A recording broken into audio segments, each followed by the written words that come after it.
Okay, so I'm very excited because I've just seen Candace Owens did a 3-hour interview with Andrew Tate at his home. What does he call his home? The fortress, the base, the fag dungeon. I don't know what he calls it. Something like that in Romania, where he remains under house arrest. And I'm really excited because, obviously, as a content creator and a social commentator and an investigative journalist as I am, I'm feeling pressured to have a strong opinion one way or the other about Andrew Tate. But I've got to say this, I've come to the conclusion that what about the fence sitters? Surely they need somebody to represent them. You'll get splinters in your arse from sitting on the fence all the time. Shut up!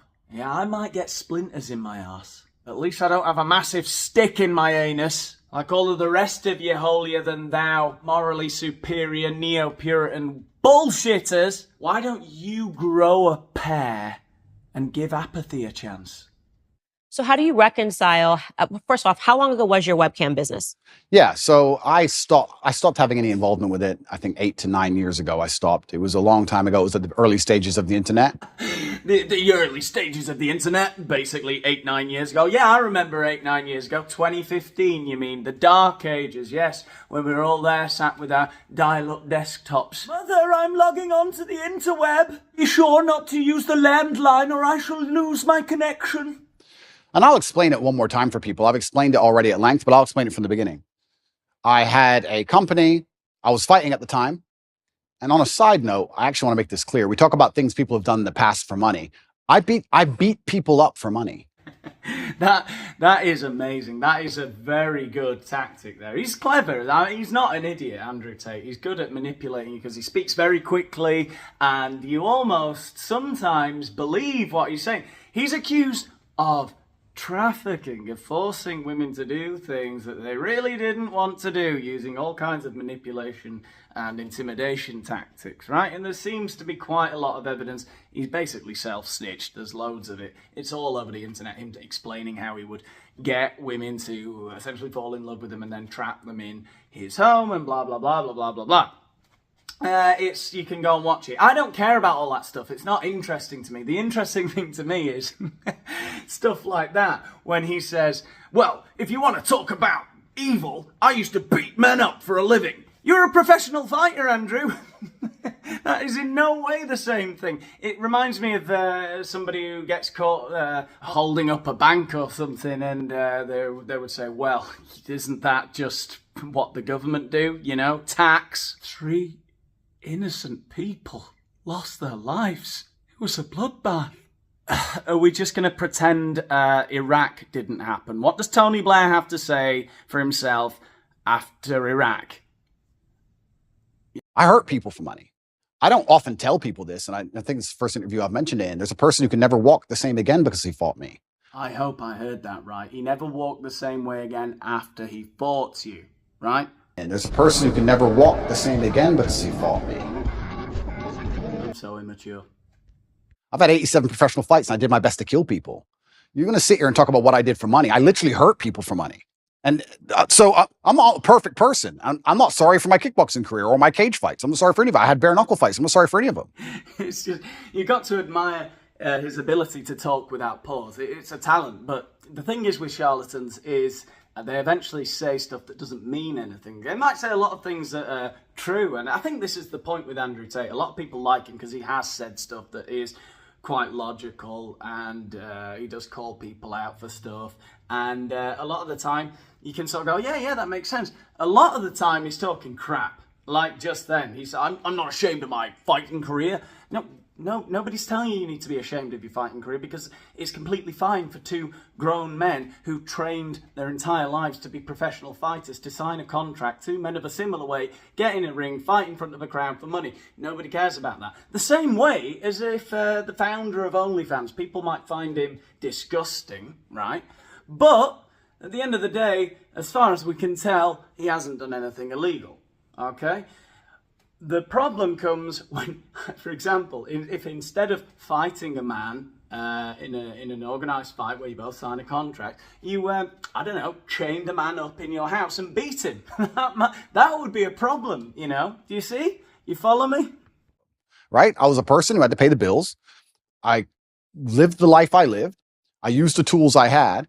And I ended up opening a webcam company where girls would sit on a laptop and they would talk to guys on the internet for money. That's what they would do. The girls would sit there fully clothed or a bikini. Some of them would paint pictures. Some of them would sing songs. It was a happy Christian association. It was basically the Samaritans. They would sit there with fully clothed and sing songs. Yeah, I'm sure some disgusting, sick freaks paid for content like that, because they're worse than the people that pay for the dirty stuff, in my opinion. But no, it doesn't matter what they did. It really doesn't. Like the example I gave before, the founder of OnlyFans. No one's going after him because there doesn't seem to be any evidence of him manipulating or intimidating women into doing those things, right?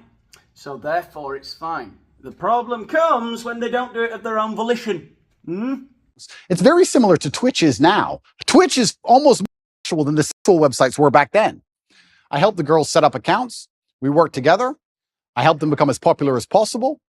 And everybody made money and everybody was happy. I think happy is a bit of a stretch. I mean, they might not have been there against their will, but I don't think you can really, truly be happy. I don't think you're living your best life in a flat in Romania, getting your kit off for strangers online. IMO. And nobody is complaining about it. Nobody's upset about it. None of the girls who worked for me are upset about it. The government aren't after me for it. It's perfectly legal. Nothing's wrong with it. No one died. There's just a whole bunch of people who now think that they can take the moral high ground against me because I previously ran this company. And I think I can anticipate the question you're going to ask. How do I reconcile with the fact that I used to produce pornography or degree pornographic content? Now men are writing to you like, how do I? And now men are trying to escape it. Yeah. That's a really good question. Yeah, thanks, Candace. That really was a great question. There's a few different ways I can answer that question. I think the first way I'll answer it is if you own a liquor store and an alcoholic comes in and you refuse to sell him alcohol, does he stop being an alcoholic? No. He just goes and buys from someone else.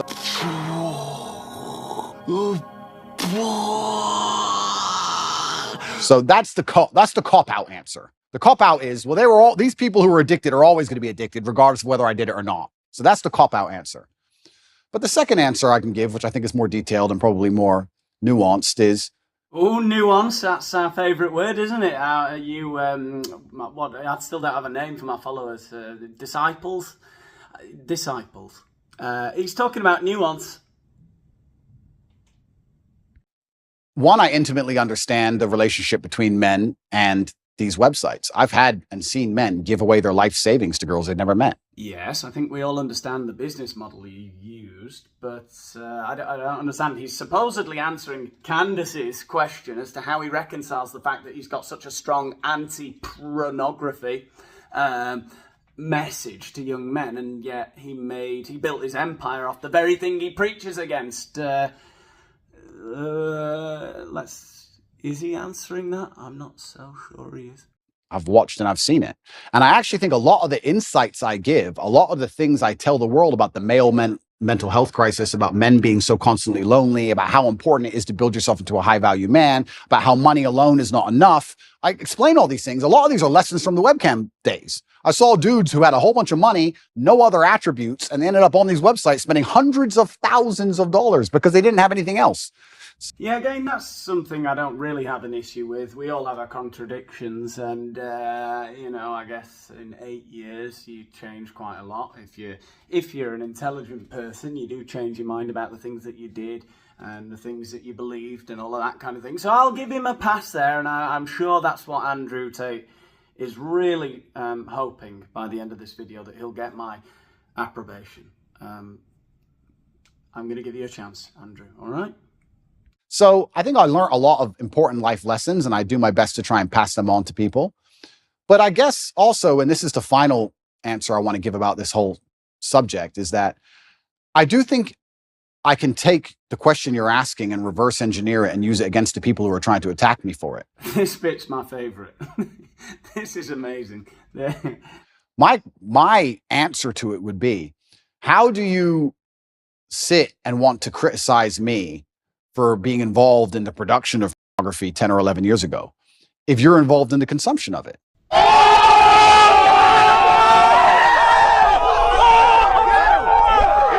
Because you're creating a market for it.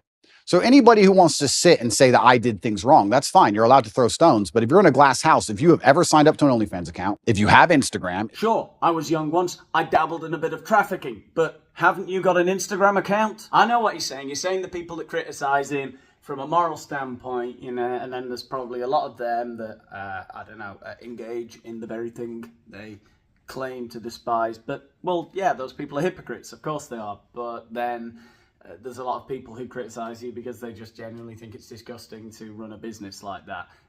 And that is, again, it's really as a side point because they're nothing to do with the allegations that you manipulated and intimidated women into doing these things, right? Which is a lot worse than just running one of those websites. Mm-hmm. If you're following these models on Instagram who you don't know, who are showing their ass all day, if you've watched porn, if you fancy or think some beautiful woman on a movie, if you're going to live in lust yourself and you're funding this entire industry, you're downstream, you're at the bottom of it, how can you then take the moral high ground on the person who's producing it? I don't know how he does it.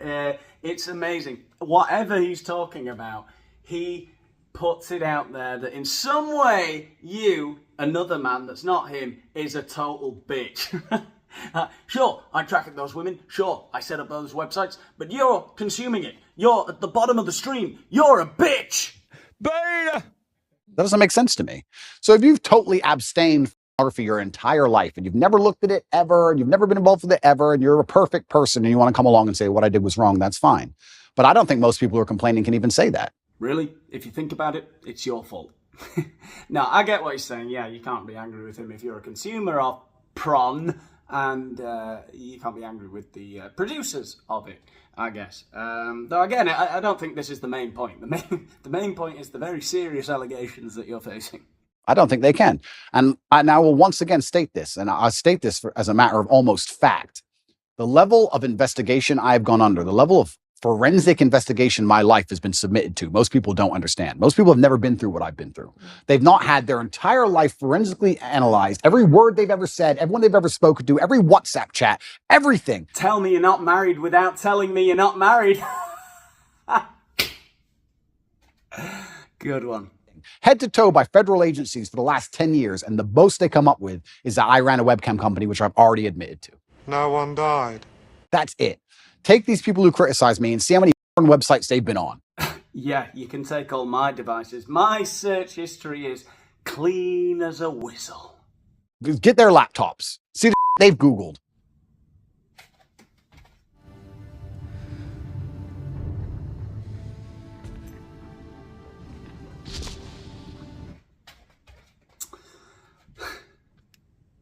See who they've spoken to. Like, it's all massively hypocritical. I do understand that some people would hear that and go, oh, you know, he's a bad person, etc. I don't think I was a bad person. I never hurt anybody. No one died. I think I could have done much worse things. I know many people from my circumstances who did many things worse than what I did. And all in all, I'm not going to sit and pretend I'm sorry for something I'm not sorry for. And I just want to make it clear to the world that, like you said, people come from different backgrounds and people grow and people change, etc. But I also look at the world in a different way. I think that we're all constantly doing our best. I think I'm doing the best I can right now. When I'm 55, I might watch this interview and think I'm an idiot, right? Oh, I know. Every time anyone reminds me of all those brothels I set up and all those people I persuaded, sometimes quite aggressively, to work for me, I always think, it makes my face red. It really does. And I think we're all constantly doing our best. And I did the best I could do at the time. And I don't think it makes sense for me to hate past me for doing his best. I just don't think that's a very constructive mindset. Yeah, that's a total beta mindset, right? Yeah, bitch. You don't regret anything. If you're a man, you have no regrets. You are always a top G in control, right? Yeah, well, anyway, as I said at the beginning of this video, or at some point in the video, we're here on the Daniel Boland channel. We don't care about, we're not all holier than thou, and we're funnier than thou. That's what it is. We just look for the humour, the joy in everything, right?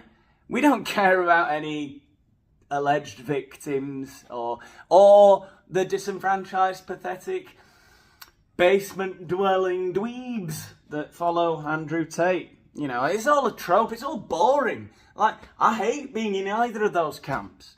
It's just, nope. I'll sit up here firmly perched on my fence, thank you very much. And it's not because I'm scared. I'm not scared. Are you scared? You're scared of me, I bet. I'm pretty intimidating. Anyway, you get what I'm on about, don't you? I'll see you in the next one.